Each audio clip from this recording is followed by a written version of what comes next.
Thank you, everybody, for joining me here today for the ribbon-cutting ceremony for the Chion Wolf Center for the Performing Arts. This building is the culmination of a dream. In that dream, I was performing Shakespeare's Twelfth Night for an audience of giant ladybugs, and I was not wearing any pants. Before we cut the ribbon, please let your eyes wander across the fabulous architecture of the Wolf Center, a design by Gary Associates. Not, unfortunately, Frank Gary. Our budget did not allow that. This is by his second cousin, Marty Gary, an honors graduate of the Acme Online School of Architecture in Belize City. And look at that, just on time, the first snowflake of the day fluttering down from the heavens.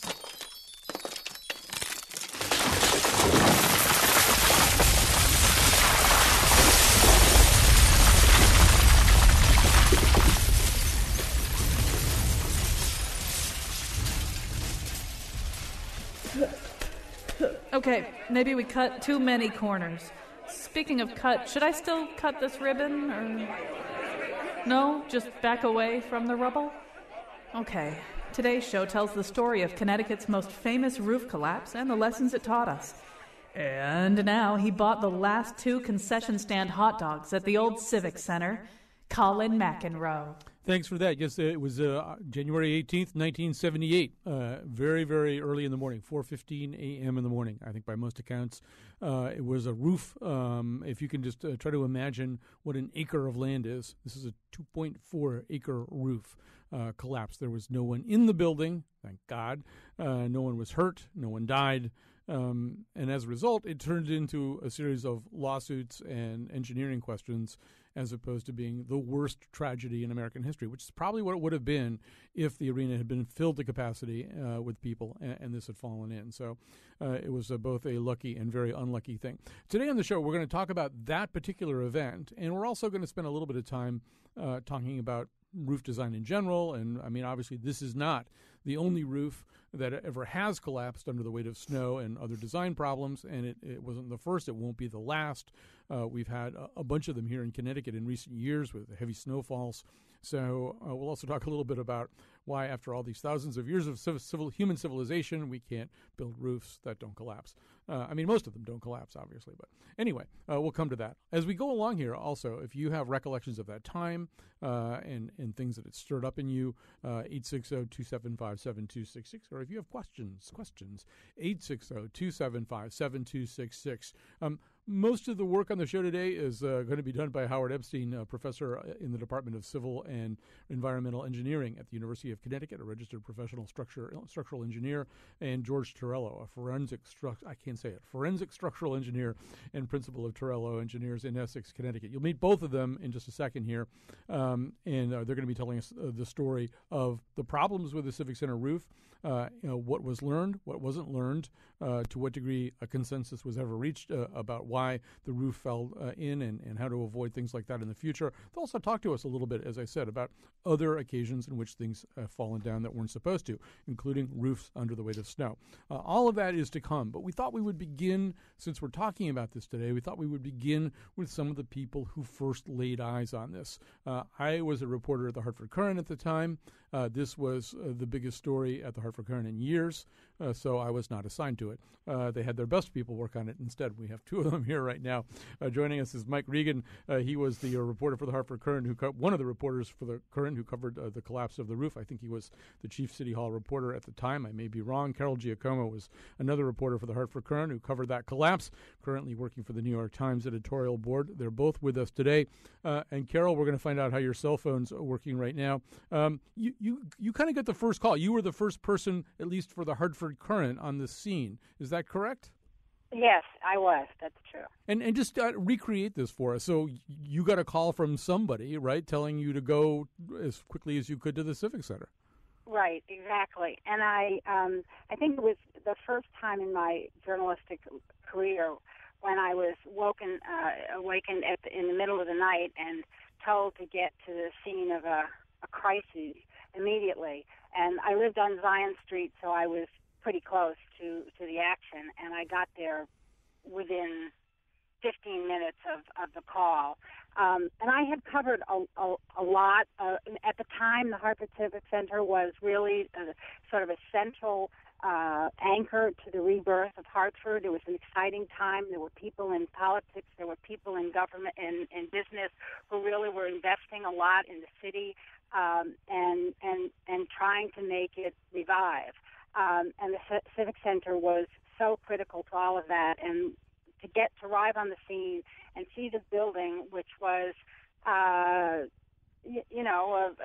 reasonably new structure, suddenly fallen in on itself and looking like, an erector set that somebody had pushed over, was pretty shocking, I must say. Yeah, and as we go along later in the show, we will talk to our engineers about why it looked the way that it did. Obviously, there was a big thing that we came to call a space frame that was sagging in the middle of there, and then there were these erector set-like things sticking up, and they'll be able to explain all of that to us. Mike Regan, you were among the other first reporters on the scene. First of all, what are your memories? By the time you and Carol got there, I'm assuming things were kind of cordoned off and there were emergency workers. I mean, were the streets deserted, or was the whole area kind of secured at that point?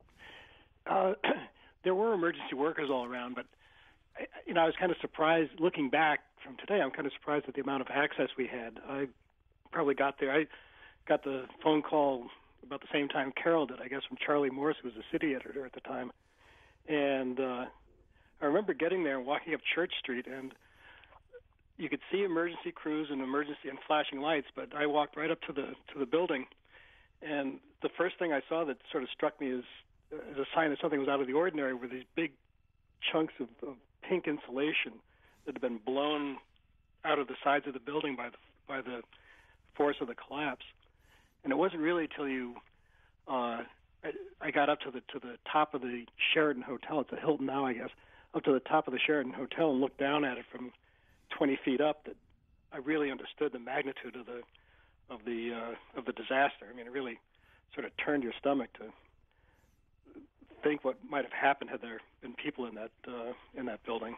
Yeah, the Sheraton was where you went to look at it, and another of our former colleagues, Henry McNulty, this week told me the story of many days later, because it sat there like that for a really long time. I think they weren't even sure exactly how to begin clearing the rubble, how to begin securing, even beginning the work of removal and then repair.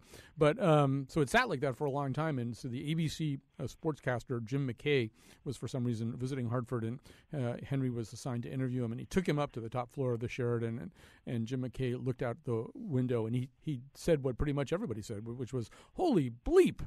And Henry says he'll most people remember Jim McKay for the thrill of victory and the agony of defeat. He'll just remember Jim McKay for "holy bleep," because that was kind of what everybody said. It really, Carol, I don't know if you got up to see the overhead thing that morning when you got there, but it really, when you saw it, it kind of robbed you of your ability to say anything. It was so shocking. Yeah, I agree. I did not go up high. I was on the ground that day talking to emergency workers and public officials, but I saw pictures, so it was dramatic. Did you know? Did everybody know right away that everybody was okay? Did it take a while to be sure? Oh, yeah, go ahead. No. And that was the first question you asked was anybody inside? And it seemed to me like they were able to determine pretty quickly that there wasn't anybody inside. And thank goodness, because hours earlier there were thousands of people there. Yes, hours earlier there was a UConn basketball game, and there were, in fact, thousands of people there. Mike Regan, one of the next things that you had to cover, I think, was a press conference or a series of press conferences. You were a City Hall reporter at the time. Talk about sort of the political ripples over this. How did it get processed by city leadership? Well, the city leadership really reacted overall pretty impressively, especially if you compare it to sort of the dysfunction that occasionally has struck the city in more recent years. But by the end of the first day, the city manager announced that the Coliseum would be rebuilt. They had launched parallel investigations, one by a city council committee and the other by a team of forensic engineers out of New York into exactly what had happened. And I think there was a big effort to try to maintain whatever momentum in terms of the Hartford rebirth that the Civic Center generated. But there was inevitably political sniping between various figures in City Hall, primarily the mayor, George Athenson, and the city council majority leader, Nick Carbone. And that, I think, kind of colored what happened in the subsequent months. My recollection at the time, first of all, to kind of help people understand, the city was governed a little bit differently back in those days. The mayor did not have a lot of power. It was not a strong mayor system. And Nick Carbone, who was the leader of the city council, really was the guy who had the most power, the most say over what happened in the city. Behind him also was a non-governmental group of people informally known as the bishops. And these were these heads of companies who made a lot of the decisions and influenced a lot of the things that happened. And I think they'd put a lot of their weight and emphasis on the Civic Center, and Nick Carbone had. And Carol Giacomo, I think for Hartford for a while, one of the questions was how well known are we going to be for this? To how long is it going to take us to get out from under this persistent image? This is, they didn't want, in my recollection, they were very eager not to have this be what Hartford was known for.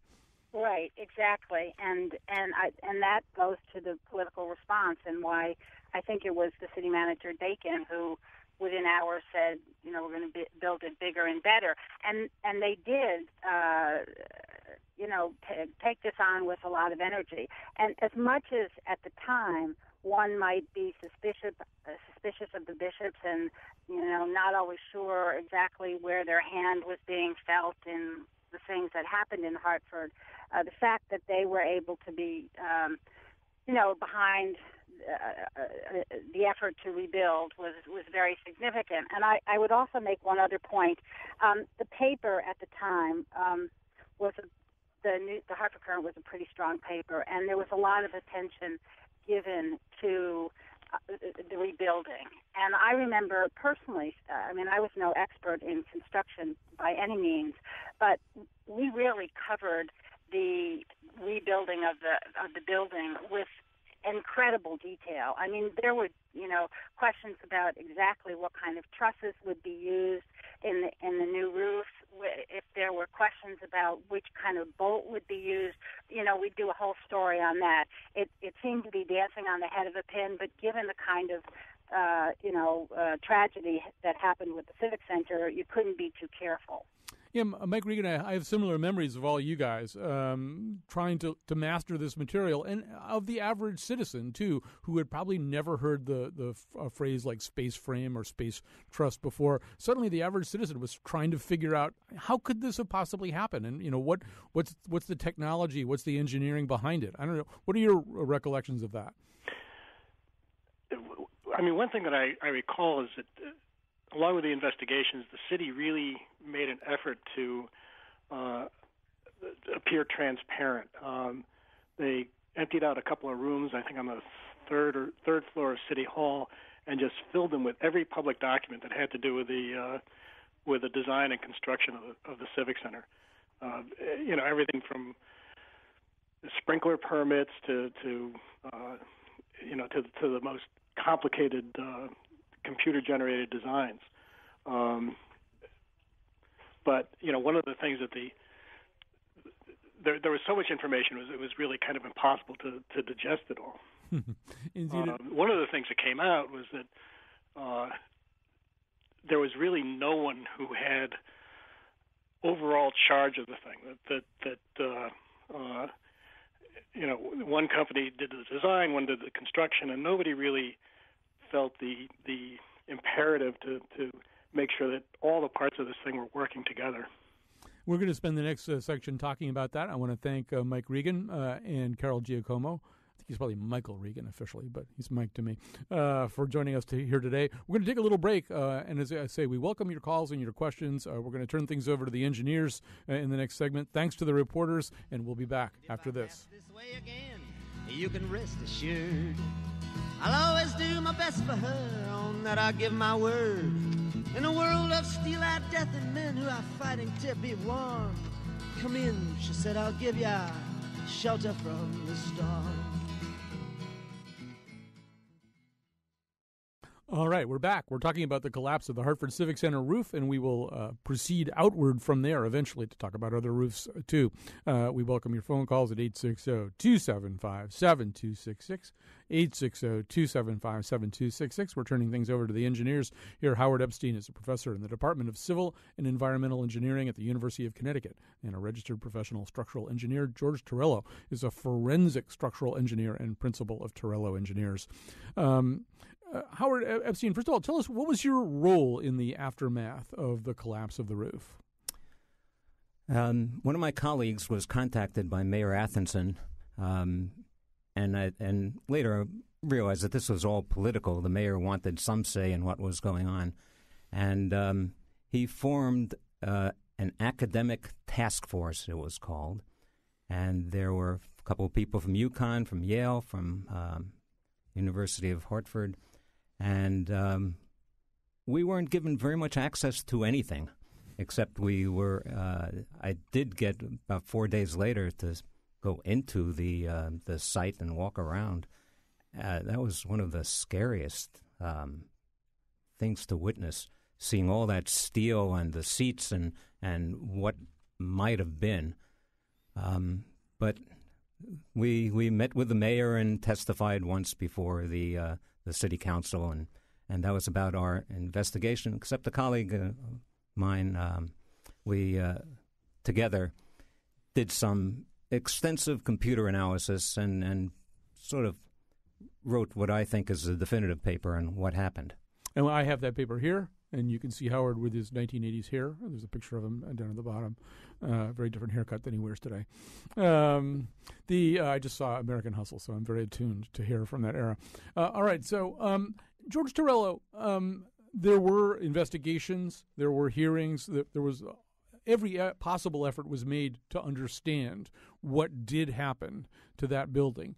Is it now a settled matter? Does everybody agree on why that roof fell in, or are there still divergent theories? There are many theories still not answered. What our role is to go through the wreckage, look at the welds, and do some ultrasonic and radiographic testing, a lot of visual inspections, to discover if the welds were up to par. Did they meet the code? Were they up to industry practice or not? We spent many, many hours with the final determination was that none of the welds were in agreement with the American Welding Society code at the time, and they were very, very small welds and did not agree with what the design drawings called for. You know, Howard, when we look at something like this, it seems to me we sort of look at two sets of questions. One set is purely technical questions like the one that George is just bringing up right now. Were the welds up to code? Did they conform with what they were supposed to be? And there are a lot of questions like this. And then there's a whole other set of questions, which is once we've established that certain kinds of technical mistakes were made and things weren't right, things weren't done correctly, how was that possible in a project of this size? So we're probably going to have to look at both of those things as the three of us talk about this. By the way, we have some interesting calls coming in from Catherine of Tallinn and Dave from Glastonbury. Hang on the line here. But so Howard, let's go back to your definitive paper on this, the one that you wrote with a colleague. I mean, what did you definitively ultimately wind up saying about this? I think probably the people were hired by the city of Hartford. That was Lev Zetlin and company and Charlie Thornton. They, within several days, they had a press conference and said within the next 60 days, I think, we will tell you and have a conference tell you what happened, which means that they knew right away what happened. It was not a big problem to figure out that there was a major design error. And they knew about it probably within days of seeing the drawings and looking at what the collapse was all about. When we see design error, I just want to stop you there so we can explore this a little bit. So this was what was called a space truss or a space frame. And one of the things that was said retroactively about it was that part of the reason for the design was that you could save money. You could build something like this less expensively. I don't know if that's something said with the benefit of hindsight. Seems like the kind of thing that might be. But was that the case? No, it wasn't because of the economics of this, although it was a very interesting structure at the time. It was built completely on the ground, lifted up, jacked up to its final position, which was a money-saving operation because then you could build the stadium underneath it. So there were some problems with that because it was supposed to be painted on the ground, and they wound up having a painter's strike, and it was painted up in the air, so it didn't exactly work out that way. But this was a space truss, it was called at the time, and still is, and the technology for computer analysis was sort of in its infancy. Since then, we are able to do a little bit better as far as the analysis is concerned, but also as a result of this collapse, and we can talk about this later, there were some laws passed in the state, and now any structure major like this needs an independent structural review. The main problem with this structure, and with a lot of things that fall down, are the connections. It's usually not the sizes of the piece themselves, it's how they're joined together. And one little change by the fabricators, Bethlehem Steel, of how to connect these pieces, the bracing pieces in particular, what did in the structure. I want to. I'm going to go to. Actually, I'll go to Dave's call right now. This is Dave calling from Glastonbury. Hi, Dave. Hey, how are you doing, Colin? Just fine. I've been waiting for years for the opportunity to say this. My business was hired to paint the windows around the Civic Center to hide the vacancy and the stuff going on to make it look pretty. And we worked late at night, and a lot of the electricians and plumbers, etc., the feet on the ground, at 2 and 3 in the morning when we were drinking coffee and working our butts off, said they would never take their families in there. They knew it was going to collapse. And when it did collapse, I remember walking behind everybody with the white hats on and hearing them with their pencils and talking, geez, we don't know. Well, how come they didn't know? The normal people who worked there, including me and my crew, all knew it was going to come down. And it could have killed 10,000 people. It could have. It would have been the biggest tragedy in American history. Well, George Torella, I'm going to ask you about that in a more general way, which is that I heard similar stories. We had a photographer at the current named Mo Murray who used to go out to some bar that a lot of the construction workers were at. And he told me the same thing, that construction workers that he talked to said they would never take their kids in there, they would never go in there, that they knew from things that they'd seen over the course of building the Hartford Civic Center that there was something wrong, something that was, in their experience anyway, wrong enough to scare them, to make them unlikely to go in. Mo, of course, told us all this after the Hartford Civic Center roof fell in, not before. But is that just sort of something that happens after anything like this, that suddenly everybody now has a story about how they knew or somebody told them? Or is there some legitimacy to these accounts from workers? Well, as they were raising the space truss, space frame up into the air, there were certain members that were unstable, and they began to bow laterally just a little bit. When you say member, what is that? That's an engineering term that people may not. What's a member? Well, a member is, in this case, was a 30-foot-long quadruple angle in a cruciform shape, and those were the compression members, both in the cords and in the web members of the truss.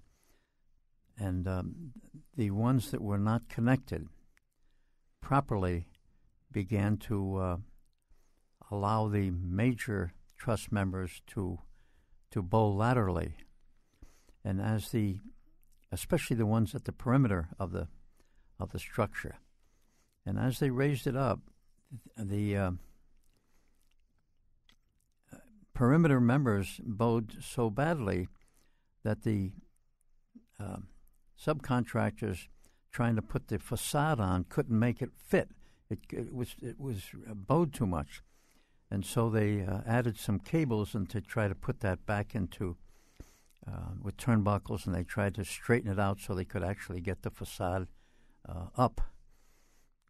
That I don't know anything about engineering or construction, but that sounded scary just the way that you said it. And Howard, this is something that came up again and again, right? The Philadelphia Inquirer reported about this, that the construction workers had said that they'd seen things that alarmed them. And one got the sense, just reading the analysis, reading a lot of the articles that were written afterwards, that there were things that you could kind of eyeball and see, or that construction workers knew, right, that weren't right, that had to do with, to use your term from earlier, connections?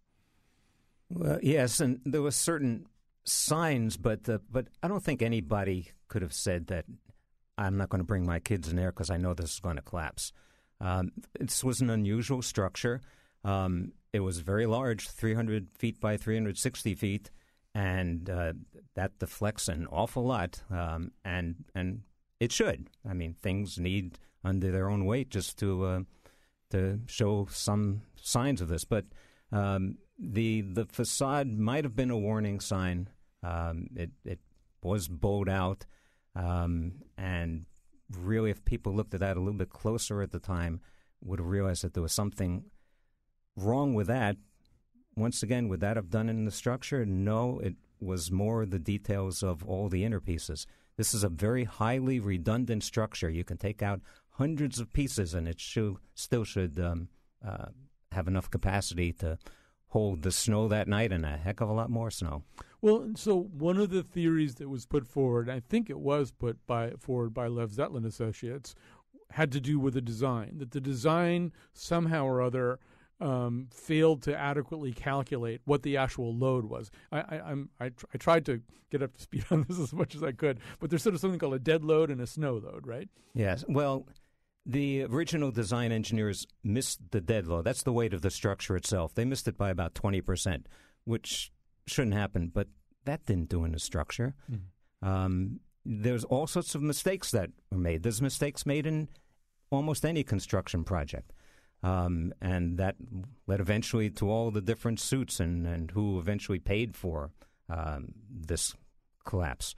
But it was the details of the way in which these 30-foot-long pieces that are in compression and are subjected to buckling were held at the middle improperly, just because of the ease in which the fabricators found. But nobody ever looked at that or considered that as a possibility. Let me grab a call here from Catherine and Talon. Our number again, 860-275-7266. 860-275-7266. What's on your mind, Catherine? Oh, hi. I just wanted to say I was working for American Airlines, the old Corvette building, which you all might know, on the 9th floor. And our break area was a bird's eye view of the collapse of the Civic Center. Mm-hmm. So we saw it every day from the beginning to the end of the construction. And it really was, like a lot of your commentators are saying, it was an amazing thing. I mean, it really did make you think, oh, my gosh, how lucky at 4:15. But my question was, it was just the arena that was impacted, because I think the stores were still open. Well, not open, but they weren't affected by the crash. I think, but my recollection is that's correct, too, that in a way the thing kind of contained itself, right? That's true. That's true. Yeah. It's just the arena itself, stores were still in operation while they were doing the reconstruction. Now, one thing we've said over and over again, and you just heard it said again, is, yes, we were so lucky that it was at 4:15 in the morning. There was nobody in there. There had been a lot of people in there 6 or 7 hours before that. Is it significant? I've understood from some of the reading and some of the work that the producers for the show have done that one theory is it may actually have been less likely to fall in when there were a lot of people in it. That's the very interesting part of this, and thank goodness. About 11 o'clock at night, the last people were out of the building, and there was very little additional snow between 11 o'clock at night and 4:30 in the morning, and we were wondering why did it fall in when it did. At the time, we had some students go up to the Springfield Civic Center and monitor the inside of the building versus the outside for the pressure differential due to the people inside and the heat that they were generating. And the people inside the building, with the heat they were generating, was enough to keep that roof up until it cooled down and was evacuated. Otherwise, there would have been 5,000 deaths. Mm-hmm. That's amazing. That's the first time I've ever heard that. That's an amazing thing, amazing idea. Our number again, 860-275-7266. George Torella, one of the feelings I'm getting from you and from Howard is that what happens, I guess, when there's a disaster like this is every single piece of the building, every single thing that can be looked at gets looked at. And as Howard said before, all kinds of mistakes get made in the building of all kinds of buildings. So when you find a building that's fallen down, or when something seriously wrong has happened with the building, you're going to find lots of mistakes, but they won't all be the mistakes that caused the collapse, right? Yes. So how do you figure out which one did cause the collapse? Well, what happened is the attorneys that hired us for the insurance companies asked the question, when that last snowflake fell at 4:15 in the morning, where was the weak link? Was it a faulty bolt? Was it a weld that cracked? Exactly what happened when that last snowflake fell. And we spent months going through the wreckage, so to speak, where all the connections were stored in a warehouse. We went through the welds, the groove welds, and we radiographed and ultrasonically checked them just the way they were supposed to be checked in the fabricating shop years before. And we found out that all of the welds that were radiographed originally, they were very good. They were right up to standard, right up to the code, and they were almost perfect. But all of the fillet welds that had only visual examinations by a testing laboratory, who actually falsified the records and said that all the welds were satisfactory. In actual fact, only 2% of the welds were anything like what was called for on the drawing. So we had a structure that was full of faulty welds and just waiting for something to happen. One of the theories that we looked at was the scoreboard theory, where we knew for a fact that when they welded the scoreboard structures, there's two big 24-inch deep beams that held the scoreboard up to the underside of the space frame. 3 of the welds at the ends of the 24-inch deep girders were okay. They were 3/8 inch thick, but the last one was only a tiny little, like a 3/16 tiny weld, where it appeared that the welder went out to lunch and never came back or went away at the end of the day. And the theory is that as the bottom surface of the space frame curved downward under the weight of the snow, this one tiny little weld popped. The scoreboard members rotated and opened up one of the panel points in the actual structure. And whether or not that was the triggering element, it certainly looked to us like it may have been. Howard Epstein, who did wind up? I mean, was there was a final judgment? There was somebody's insurance company paid out on this. I mean, how did this all get kind of resolved? My understanding was there was eventually a settlement and the people who paid the most money were the ones who had the deepest pockets, and that was Bethlehem Steel, the erectors. Did they make some mistakes? Sure, everybody makes some mistakes, but did that lead to the collapse? No. And as a result of that, I think they paid $10 million.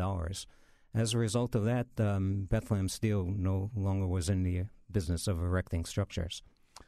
You teach engineering. So, I mean, obviously one of the questions is what gets learned from something like this? You've got a situation where a lot of different mistakes were made for a lot of different reasons, and would be pretty easy to prevent anybody from building a 2.4-acre space truss exactly that way ever again. That part's easy. What ultimately did the world of engineering learn so that it could teach future engineers not to make these mistakes, or construction crews or contractors or whoever needed to learn these lessons? Well, one major lesson that was learned was what are called bracing elements, and this is not the main part of the structure, but it was integral in the fact that these pieces should not have bowed, and you don't put in eccentricity into connections. Although I see this again and again, and it still is out there. I've seen some Ferris wheels that I've investigated that have the same mistakes that are made in them, and you wonder, when this lesson is going to be learned. But one interesting thing that did come out of this, there was a piece in the stored in a warehouse, and let me say it had almost nothing to do with the collapse, but I'd never seen a piece fail like this. This Civic Center roof falling down became one of the largest laboratories, structural engineer, of failures and how ductile steel members are. But this led to a 10 years worth of my research into what are called tension connections and how they could fail that was never seen in the textbooks before. And now I got a little footnote in textbooks about looking out for this kind of failure. Obviously, those are technical and technological and engineering failures. And there's another kind of failure, obviously, that seems to have to do with inspection. And my recollection was that one of the things that came out over the course of the investigation was that typically there might be an independent inspector of this kind of stuff, and that this project departed from that a little bit. Is that true? Well, at the time, there was no such thing as independent structural review. That has come into play as a result of that collapse, the L'Ambiance Plaza, Mianas River Bridge, all sorts of other things that were there at the time. So any major structure is supposed to have an independent structural engineer look at it.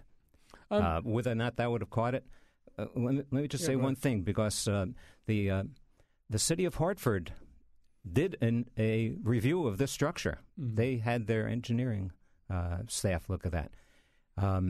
This sort of overwhelmed them, so they farmed out things that they were good at, like school buildings, because this was a sexy structure to be looking at. They had no idea what a space truss was all about.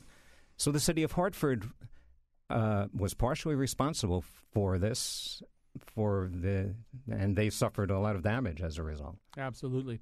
George Dorella, Howard just mentioned Mianas River Bridge, L'Ambiance Plaza. We went through a stretch here in Connecticut in the 70s and late 70s and 80s where we had those three in particular disasters. I think, by the way, Lev Zetlin was called in on all three of them, too. I think the Lev Zetlin Associates, they became kind of like a little household name around here in Connecticut.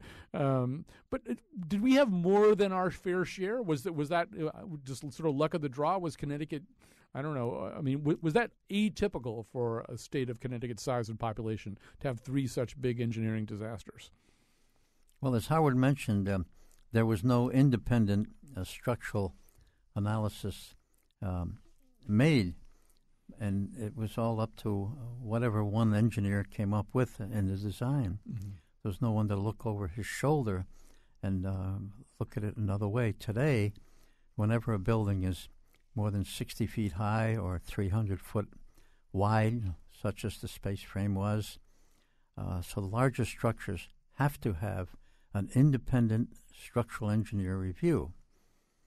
And also, there are, which began in the 1989 building code, special inspections, which are, for the most part, beyond the capability of the building officials. The building officials and the building inspectors from each and every town in Connecticut, 169 of them. So the special inspections are done by certified welding inspectors and concrete inspectors on the concrete work, and all of those reports are turned into the building department. I'm never going on a Ferris wheel again until Howard Epstein says it's okay to do that. But do you feel, in general, now in 2014, that things in Connecticut are a lot safer than they were, say, 30 years ago? Well, a lot of the major buildings that were more recently built, yes, but there are still many, many flaws in large buildings, and this was proven during the storm Irene, when hundreds of roofs collapsed and shouldn't have. And both our office and other engineering firms found the same kind of thing. When a roof collapsed under snow, that was only maybe 1/3 the weight that it should have been. In other words, no roof should ever collapse with 30 pounds of snow per square foot. Mm-hmm. That's typically the minimum amount of snow that buildings in Connecticut are designed and built for.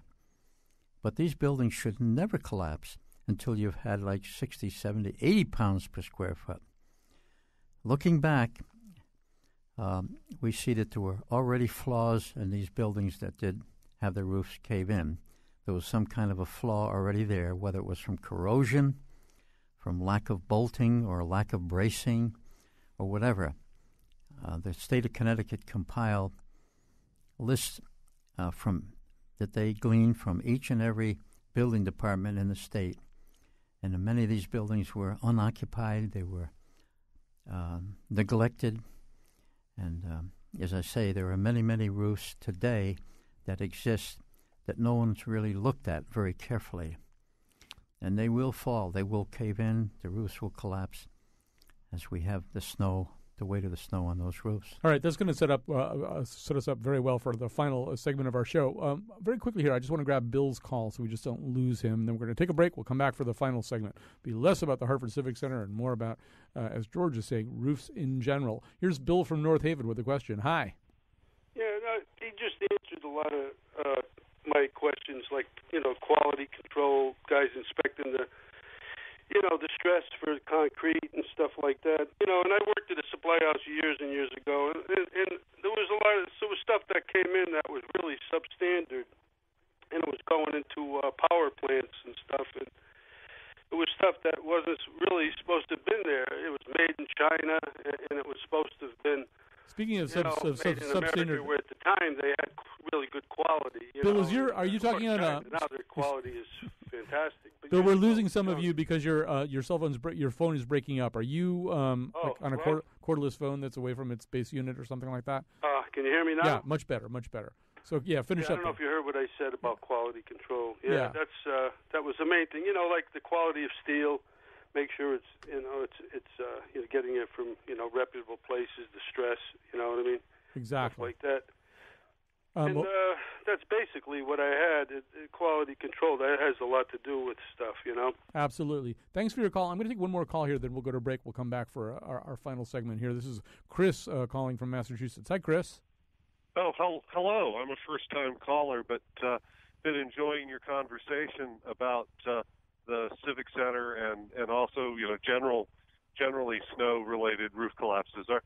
Our company actually has a system. We help property owner, retail buildings and so forth, data centers with roof load monitoring through deflection monitoring. And we had an interesting experience with one of our clients where we had a system installed and repeatedly one particular area experienced alarm or deflection, when it shouldn't have. And on closer inspection, they found sure enough that there were some mechanical attachments that weren't correctly taken care of. The way the building was made was with something they call Z-purlins, and some of them weren't bolted together, so they weren't properly nested, and that, I guess, made the roof bend more, so we were able to find it with our alarm system. So your alarm system basically tells somebody where the heavy load is in the roof and how the roof is reacting to the load? Yeah, that's exactly what it does. It helps, property managers with really big buildings when they have a lot to deal with. Gives them a way to direct their attention appropriately, gives people or data processing places that are really concerned about, they just don't have the ability to absorb the risk. They just want to know, gives them a tool to react to. And, we work with engineers regularly. Howard, it's a great tool for you guys. Howard Epstein was nodding while you were talking. He may have something to say about that, but I got to take our break right now. We'll come back with a very short final segment after this. I found a paradise that's trouble-free. And if this world starts getting you down, there's room enough for two upon the roof.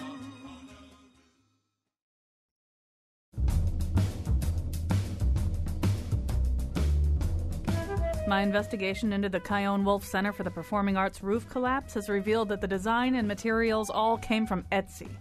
See, I would trust them for certain craft supplies, but not so much for buildings. Today's show was produced by Betsy Kaplan and me. The part of Bill Curry was played by Diana Ross. For aerial video footage of the collapsed Civic Center roof provided by Jennifer Boyd of CPTV, and for other articles, photos, links, and gifts of the Faith Middleton Show staff knocking over a Lego model of the Mall of America, visit our website, WNPR.org. On tomorrow's show, our salute to twins. And now, back to Colin. All right, no time to tell you about that show. I do also want to say tomorrow on Where We Live on the Wheelhouse, I'll be joining Mr. Dan Koski. One of the things we will be talking about today was the sad news that Tom DeMore, former Republican state chairman and the guy who engineered Lowell Weiker's third-party victory as governor, has died today. He was a terrific guy, really interesting guy, and stood for a kind of politics we don't have that much anymore, the kind of politics that isn't so much about making enemies. Anyway, we'll be talking about that and other things tomorrow. Right now we're talking to Howard Epstein and George Torello. They are both engineers. They're explaining to us things about roof collapses. We heard a call, Howard, from a guy whose company does put in these kind of alarm systems that can sort of say where the load is on the roof and how the roof is reacting. Although, as you said, what if you had something like that at the Hartford Civic Center and the alarm went off? Would you evacuate 12,000 people in a big hurry? That could create a whole different set of problems. It sure could. They do have ways of checking the deflection now, and George can talk to that. Do you want to say anything about that? Yeah.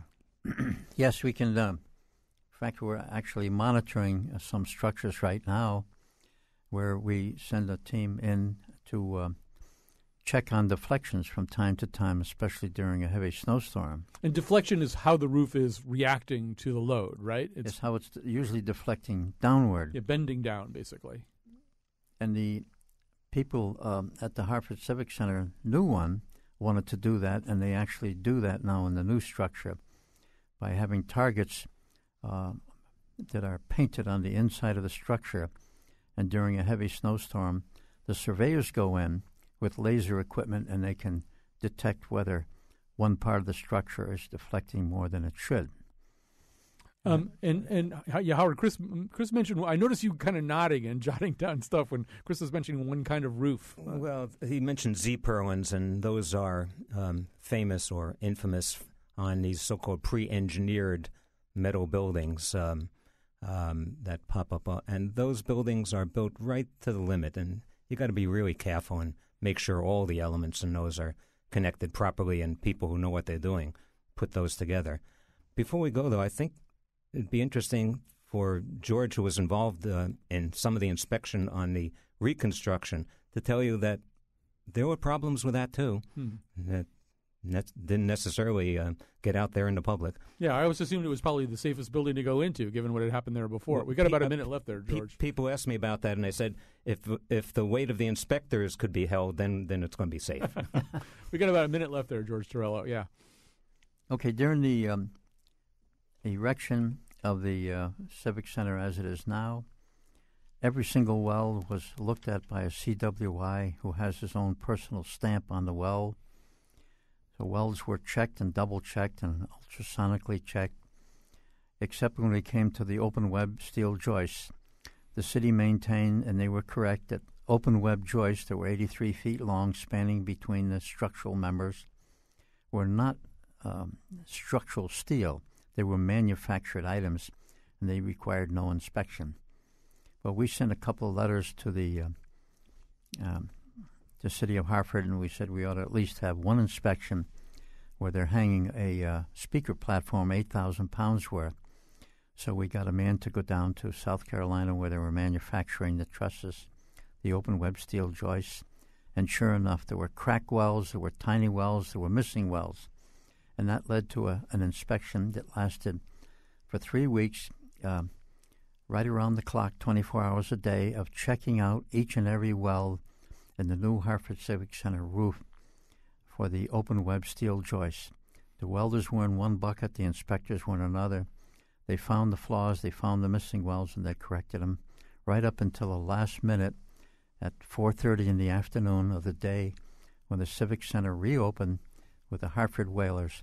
And 4:30 in the afternoon, the Department of Inspections for the city okayed the opening of the Civic Center. Signed off on that final weld. We got to stop now.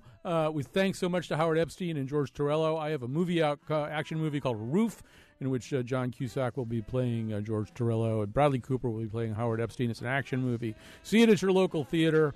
Stay tuned for their book, The Last Snowflake. We'll be back tomorrow. I will shelter you.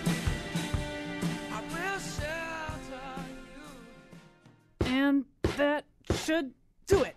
I'm proud to announce the Chion Wolf Center for the Performing Arts is now back. No, not Drizzle! I thought Sue Gru could fix anything.